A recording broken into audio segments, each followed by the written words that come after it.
Sa taong 4386, sa komersyal ngunit masagana at mapayapang lungsod ng Hoksyu, masaya ang takbo ng buhay ng mga tao hanggang sa biglang pagdating ng malaking palaka na kamukha ng palaka ni Naruto, at nagsimulang maghasik ng lagim. Dumating ang isang grupo na nakasakay sa lumilipad na espada na tinatawag nilang Magic Squad upang harapin ang sitwasyon, ngunit ang kanilang pag-atake ay walang talab sa halimaw. Sa gitna ng kaguluhan, isang batang lalaki ang nagawa pang bumili ng chichirya sa tindahan at balak sana itong kainin sa labas, nang makita ito ng isang miyembro ng Magic Squad na si Joey, at binalaan niya ito. Agad niyang kinuha ang bata upang iligtas sa panganib, at pagkatapos ay sumugod muli sa halimaw. Dumaan ang panahon at si Joey ay nakilala bilang ang hero na nagligtas sa bayan ng Hoksyu, at binigyan ng isang rebulto sa paaralan ng mga magician bilang pagkilala. Habang ang batang lalaki naman na ngayon ay teenager na, ay hinarang ng mga seniors at binubuli dahil sa pagiging mukhang mahina nito, at hinihingian ng pera para sa kanyang proteksyon. Ngunit biglang may umatake sa mga ito na nagpalipad sa kanila, at ito ay mula sa crush ng bayan at anak ng mayaman, na si Sunrock. Habang nakatitig sa kanya ang iba pang mga estudyante, sinabi niya sa binata na palagi niya itong poproteksyonan. Kasabay ng mahinang salamat, binigyan siya nito ng pera para sa proteksyon at lumakad na palayo. Maya-maya, isang projection ni Joey ang nag-welcome sa mga freshman at ipinaliwanag na magkakaroon sila ng spiritual exam, at ang makakakuha ng mataas na score ay mapapasama sa class elite. Ang una sa linya ay si Kushan, na sinasabi ng mga estudyante na kamukha daw nito ang author ng anime. Mula sa screen, nakita ng mga estudyante ang incarnation ng malaking palaka na sumalakay sa human world 10 taon na ang nakalilipas, ngunit huwag daw mag-alala dahil nakasealed ang tunay na halimaw sa ilalim ng paaralan. At kailangan lang ng mga estudyante na suntukin ang ulo ni Froggy ng buong lakas nila. Dahil siya daw ang author ng anime ay wawasakin niya ang halimaw, kaya umatake ito na parang tita, ngunit bumalik lamang ito sa kanya. Kung saan nakakuha lamang ito ng 404 spiritual force at nagpa siya ang guro na ilagay ito sa lower class. Sa pagpapatuloy ng exam, marami pang bagong estudyante ang tumalbog mula sa palaka, kung saan gamit ang kanyang lumiliyab na kamao, si Chen Chao ay nagtala ng 938 score, habang si Go Hao ay mayroong 886 score na parehong nakapasok sa class elite. Samantala, sa ilalim ng gusali, tumatawa lamang ang halimaw habang patuloy na sinasamantala ang maliit na halaga ng enerhiya na kanyang nakukuha mula sa bawat estudyante, at planong gamitin upang masira ang seal at makatakas. Nang si Sunrong na ang tinawag, binigyan niya ang halimaw ng malakas na suntok na nagpa-address dito, at nagtala ng kumulang 2019 na score, na ikinasiya naman ng mga estudyante. Nang walang ibang introduction, ang bida ng palabas na si Wang Ling ay nais lamang makakuha ng mababang score para mapasama sa lower class, kung saan pagpasok niya pa lamang, ay agad na siyang nakilala ng halimaw. Sa isang flashback kung ano talaga ang nangyari, nang handa ng pasabugin si Joey ng halimaw, biglang dumating ang batang Wang Ling, at binigyan ng isang malakas na sipa lamang ang halimaw na ikinatalo nito. Habang sinet na ang kanyang power sa minimum, ang halimaw ay natakot at inisip na baka mawala pati ang kanyang kaluluwa kapag gumamit si Wang Ling ng buong puwersa, kaya nagkaroon ng pagsabog bago pa man tumama ang suntok at nabigyan si Wang Ling ng infinite score. Habang umiiyak ang guro dahil namatay ang kanyang mahal na si Froggy, sinabi ni Wang Ling na hindi naman niya tinamaan ang palaka, kaya gumamit siya ng magic at nakita niya itong nagpatay-patayan upang maging kaluluwa at tumakas. Kaya dahil sa nangyari, ay mapapasama si Wang Ling sa Classroom of Elite. At ang unang lesson para sa elite class ay ang pagtawag ng mga spell. Isinalaysay ng kanilang guro na si Mrs. Pan Shenkong, ang lakas ng isang spiritual body na iyong tatawagin ay nakabatay sa antas ng iyong puwersa, ngunit tila walang matagumpay na nangyari sa mga estudyante habang sinusubukan nilang gamitin ang spell. Habang si Sunrong ang unang nakapagpasama ng isang spiritual body ng isang aso, ay naiinis siya dahil ang nais niyang tawagin ay isang halimaw. Nang si Wang Ling na ang gagawa, alam niya na madaming spiritual bodies ang nasa paligid, kaya ang lumabas ay ang small version ng malaking palaka, na ikinagulat naman ito na nagkita na naman sila. Agad na gumawa ng magic si Mrs. Pan kasama ang kalansay ng aso, at sinild ulit ang halimaw sa katawan ng isang aso pero kulay green. Nang tumakas si Wang Ling, ay pinangalanan naman nila ang aso bilang Froggy 2. Nang panahong isinilang ni Wang Ling ang kanyang sarili, hindi makapaniwala ang kanyang ama na lumabas mag-isa si Wang Ling sa sinapupunan ng kanyang ina, na ikinahimatay ng kanyang daddy. Bilang The Chosen One, si Wang Ling ay nakakaintindi na ng mga nangyayari sa kanyang paligid at nakakabasa ng isip ng mga tao, at higit sa lahat ay napakalakas na nito kahit nasa murang edad pa lamang, ngunit kailangan niyang itago ang kanyang tunay na lakas sa kanyang mga magulang at umakto pa din na parang bata. Subalit sa edad na 6, ay hindi nagawang maitago ni Wang Ling ang kanyang tunay na lakas mula sa kanyang mga magulang, kaya't nagkasundo ang pamilya na mamuhay siya ng low-key lang, habang ang kanyang ama ay gumawa ng paraan upang mapigilan ang kanyang tunay na lakas bago siya magsimula sa paaralan. Subalit noong lumaki si Wang Ling ay hindi na ito umepekto, kaya kailangan niyang uminom ng golden pill upang bumaba ang kanyang lakas, habang ang kanyang ama ay naghahanap pa ng ibang paraan para maitago ang kanyang tunay na lakas. Nang pumasok si Wang Ling sa paaralan, nakita niya sina Chen Chao at Sun Rong na nangangampanya para sa pagkapangulo ng klase. Hinayaan lang ito ni Wang Ling, ngunit nang makita niya na nakasale ang paborito niyang dried noodles, ay agad siyang nakipagsiksikan sa mataong tindahan.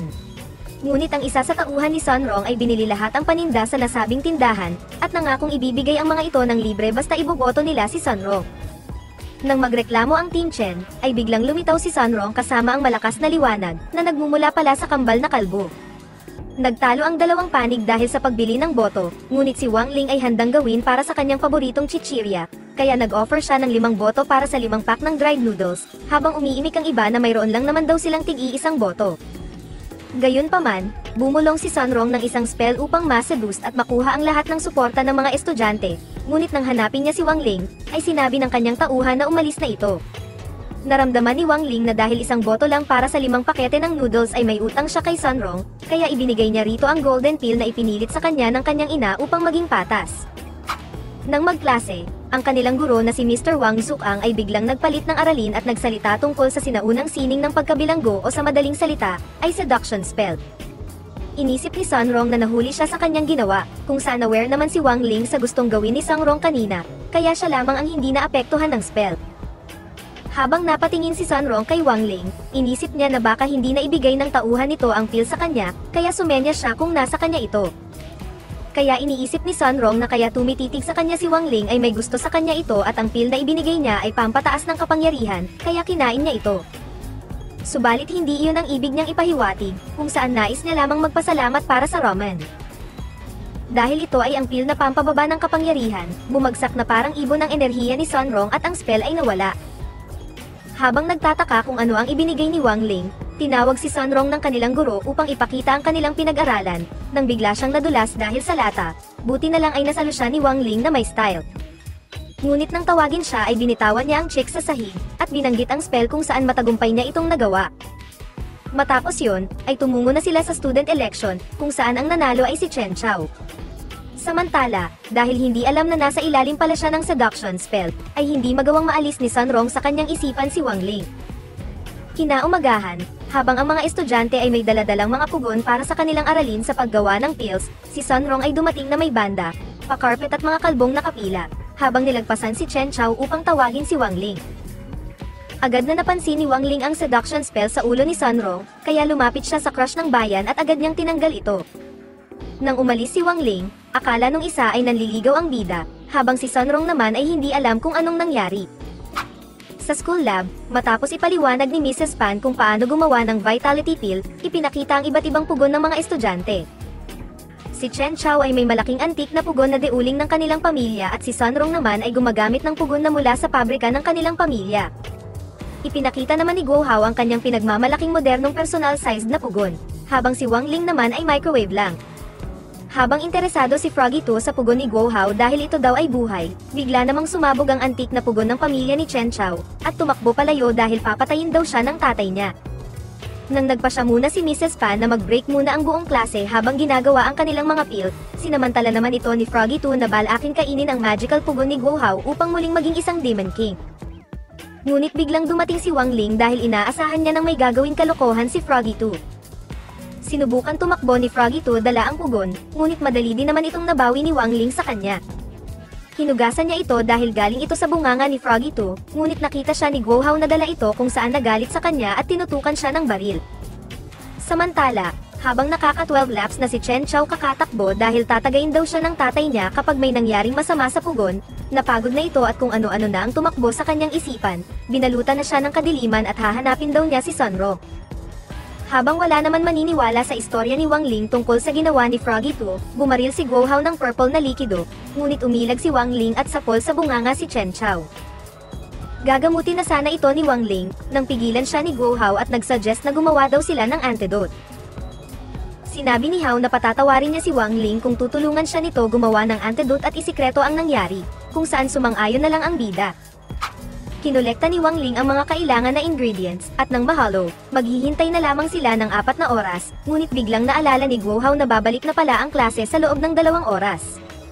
Ngunit agad na naramdaman ni Guo Hao si Froggy 2 sa binabalak nito, kung saan na-realize nila na may kakayahan pala itong mag-fast forward ng timeline. Kaya puinersa nila itong pabilisin ang paggawa ng antidote. Nang matapos, ay agad nila itong ibinigay kay Chen Chao, ngunit naramdaman nilang parating na ang buong klase. Sinubukan libangin ito ni Guo Hao, habang nililinis naman ni Wang Ling ang pinangyarihan.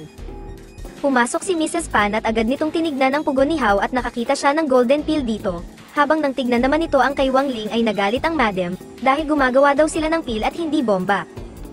Nag-assume naman si Hao na pinagpalit ni Wang Ling ang mga pill upang ito ang mapag-alitan, kung saan isang tunay na kaibigan daw si Wang Ling. Subalit ang totoo, ay kasama lang na naluto ang vitality pill ni Hao at ang antidote kanina, kung saan ang pill ni Wang Ling ay pumalpak lang talaga sa microwave. Habang si Chen Chao, ay inilagay pala ni Wang Ling sa sarili nitong pugon. At nang magising si Chen Chao, ay nalaman niya na inayos nila Guo Hao at Wang Ling ang antik na pugon ng kanilang pamilya, kung saan humingi naman siya ng tawad kay Wang Ling. Nang matapos ang klase, walang pag-aalinlangang nilapitan ni Sunrong si Wang Ling at inimbitahan ito sa isang date. Samantala, may 2 assassin mula sa Shadow Faction na binabalak patayin si Sunrong, ang tagapagmana ng Flower Fruit Water Curtain Group. Nang makatanggap ng kill order ang mga assassin, napansin ang mga ito ni Wang Ling at biglang nagmintis ang bala nito, kung saan hindi naman naintindihan ng mga assassin kung anong nangyari. Habang isinigaw na ni Sunrong na mag-date sila ni Wang Ling, biglang dumating si Mr. Wang at pinapapunta siya sa kanyang office, kung saan napayas naman agad si Wang Ling. Ngunit inakala naman ni Sunrong na ang oo ni Wang Ling ay pumapayag na ito, habang kay Wang Ling ay para lang makatakas sa kanya. Nang mawala ang kanilang target, ay nagpa siya ang mga assassin na lumipat ng lokasyon, habang sa baba naman ay sumabog ang social media dahil ang crush ng bayan ay makikipag-date sa isang mahinang estudyante, na agad naman itong nag-trending. Nang dumating si Wang Ling sa Office of Joint Honorary Master ng school na si Joey, ay agad nilang pinag-usapan ang nangyari noong tinalo ni Wang Ling ang malaking palaka sa isang sipa lang, kung saan bigla naman itong lumuhod at hiniling kay Wang Ling na nais niyang maging master. Ngunit biglang gumamit si Wang Ling ng 50% ng magic upang makalimutan ito ni Joey, dahil kung 100% ay baka daw hindi lang iyon ang makalimutan niya.